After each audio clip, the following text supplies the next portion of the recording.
The waiting area at Riverside Health Hub felt like a refuge of gentle lighting and soothing melodies. Yet for Amara Thompson, it was as if she stood in a courtroom, awaiting a verdict that would define her. At 28, Amara had spent 3 years dodging this very moment, weaving excuses, canceling her appointments, and hoping her struggle would somehow fade away on its own. She sat in a soft chair, her golden hair falling like a shield around her face, dressed in her beloved cream blouse and rose-hued skirt, as familiar clothing served as armor against the vulnerability she dreaded facing.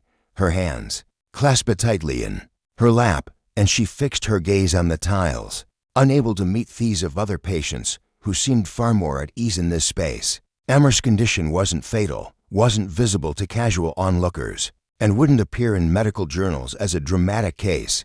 But it had quietly, steadily eroded her self-assurance, her social connections, and her sense of normalcy in ways too complex to convey to those who hadn't lived it themselves. Severe social anxiety with selective mutism. The term sounded neat and manageable when read online, but in truth, Amara often found herself utterly speechless in situations others navigated with ease. Work interviews, friendly gatherings, even ordering meals at eateries could leave her mute and frantic, trapped within her own mind while the world awaited words she couldn't summon. This disorder had cost her 3 career opportunities, several friendships, and countless moments where she longed to engage with life, but was halted by an invisible wall that seemed impossible to overcome.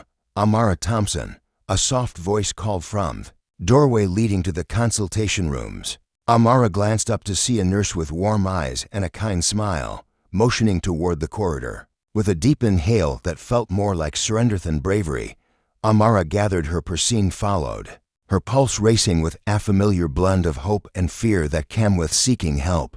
The consultation room was painted in calming teal shades, with white shelves holding medical tools and uplifting posters about recovery and well-being. Amara settled onto the blue examination table, the paper rustling beneath her as she sought a comfortable position for W. Had promised to be a challenging conversation. "Dr. Carter will see you shortly," the nurse said softly. "He's exceptional with anxieties, so you're in wonderful hands." Amara nodded, her voice too unreliable to offer even a simple thank you. She'd researched Dr. Carter online, knew he was young and highly respected, but his array of degrees and accolades online deepened her sense of inadequacy of others struggle with basic social exchanges. Moments later, a gentle tap on the door preceded the arrival of a man in his early 30s, Dr. Liam Carter, with chestnut hair and compassionate eyes, wore his white coat with the ease of someone who cherished his calling. What struck Amara instantly was his slow, deliberate movements, never hurrying, never sparking the urgency that fueled her anxiety. "Good afternoon, Amara," Dr. Carter said, easing into the chair across from her with a calm presence. "I'm Drive. Carter, but feel free to call me Liam if that feels easier for you. I'm truly glad you chose to come in today," Amara read to respond, but a familiar tightening in her throat signaled the start of an episode. No words emerged, only a faint sound of frustration that warmed her cheeks with shame. "It's all right," Liam said at once, his tone free of judgment, filled with empathy. "Take your time. There's no need to speak if it doesn't feel possible right now." Something in his voice prompted Amara to study him more closely. Unlike most doctors she'd met, even kind ones, who subtly expected normal communication, Liam seemed at peace with silence, as if knew words weren't always within reach. "Would it ease things if I shared a bit about myself first?" Liam asked gently. "Sometimes it's simpler to open up when you know you're not the only one finding things tough, that others breeze through." Amara nodded, thankful for anything to ease the pressure building in her chest. "I grew fascinated with anxiety disorder as I battled severe social anxiety through my teens and early 20s. Liam began, his voice carrying the reflective tone of someone sharing a personal truth. "I couldn't talk in classrooms, couldn't make phone calls, couldn't even order a burger without panic attacks. For years, I believed something was deeply wrong with me." Amara's eyes widened in shock. The poised, eloquent doctor had faced her struggles. "I recognize that look," Liam said with a kind smile. "It's hard to imagine someone who seems so together could grasp what it's like to be trapped in your own thoughts. But I spent years feeling like I was observing life through a pain yearning to join in, yet unable break through. Amara felt a knot of shame and isolation in her chest begin to unravel. A tightness she'd carried so long she'd forgotten how it felt to breathe freely. What transformed everything for me, Liam continued, was finding a doctor who didn't just address my symptoms but saw anxiety disorders as medical conditions, not personal failings. They deserve the same care as any health issue. How? Amara started, then paused, stunned that a word had escaped. How did I improve? Liam asked, and Amara nodded. Very gradually, with plenty of support, therapy, medication when necessary, and most crucially, realizing my value as a person wasn't tied to speaking in every setting. Amara felt tears brim, not from sorrow, but from the relief of being truly understood by someone who knew her daily reality. Also, Liam said softly, I was lucky to have financial means that teased access to treatment. My family had wealth, and later, I built a thriving practice that let me support those who couldn't afford the care that healed me. Amara regarded him with fresh insight. My family owns Carter Health Network and several other medical facilities across the state. Liam explained plainly. But money didn't fix my anxiety, Amara. It just provided access to resources Ryan should have. Over the next hour, Amara spoke more openly than she had in months. Liam's blend of expertise and personal insight created a space where her words felt secure, her struggles valid, not shameful. I lost my job 6 months ago, Amara admitted, her voice quiet but steady. I couldn't speak in meetings, couldn't share ideas, couldn't even ask for clarity when I needed it. My boss said I wasn't active enough for their workplace culture. That must have hurt deeply, Liam said, his voice rich with compassion. I've been staying with my parents since, and they're kind.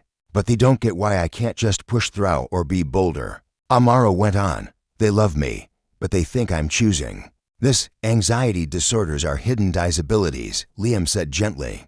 Those who haven't lived them often can't see that you are not choosing silence or fear. Just as someone with asthma doesn't choose to struggle breathing as their session progressed. Liam outlined a treatment plan that felt thorough yet doable. Therapy, with a specialist in selective mutism, medication options to consider, and gradual exposure exercises to build Amara's confidence in social settings. But here's what I want you to know, Liam said as their time neared its end. You are not flawed. You are not less worthy because you handle social moments differently. With the right help, you can learn to manage this in ways that let you live the life you dream of. Dr. Liam Carter, Amara said, her voice growing firmer. Can I ask something personal? Of course. Do you still face anxiety sometimes? Liam smiled, and for a moment, Amara saw the young man who'd once been as scared undissuaded as she felt. Every day, he said candidly, but I've learned managing anxiety isn't about erasing it. It's about building tools to live fully despite it and surrounding yourself with people who get your journey. I can't afford, Amara began, then stopped, shy about money talk. Amara, Liam said gently, I shared my financial background because I believe a quality mental health care should be for everyone. No matter their means, I run a foundation that funds treatment for anxiety disorders. Your care will be fully covered. Amara felt tears spill as years of pain and shame began to lift. Why help someone you just met? Because a decade ago, I was in your seat, feeling hopeless, Liam replied. Someone aided me when I couldn't aid myself, and now I can pass that kindness forward. 6 months later, Amara strode into the conference room at Morrison Digital Solutions. Shoulders squared, voice reedy. She'd worked there 2 months as a content strategist, a role Liam helped her secure through colleagues who value diverse experiences. She still faced anxiety, still had days when speaking was tough, but she now had tools to navigate those moments, not be ruled by them. More importantly, she'd learned her empathy and thoughtfulness qualities spurned partly from her anxiety were her strengths in her work, helping firms connect with compassion and authenticity. Good morning, all, Amara said clearly, launching her presentation on the firm's new client campaign. Today, I want to discuss reaching those who feel unseen in our world and why their voices matter. As she spoke, Amara thought of Liam, who hadn't just offered medical care but showed her success isn't just professional wins, but the bravery to be vulnerable, the wisdom to seek aid, and the generosity to uplift others after finding healing. Sometimes, the strongest medicine isn't in prescriptions or therapy guides, but in the simple truth that we're not alone in our battles, that someone else has walked our hard path, and that healing comes when we trust others with our pain. In a world that often sees silence as weakness, Amara learned true strength. Sometimes lies not in speaking loudly, but in speaking truthfully. And the most vital talks often start with admitting we need help to find our voice.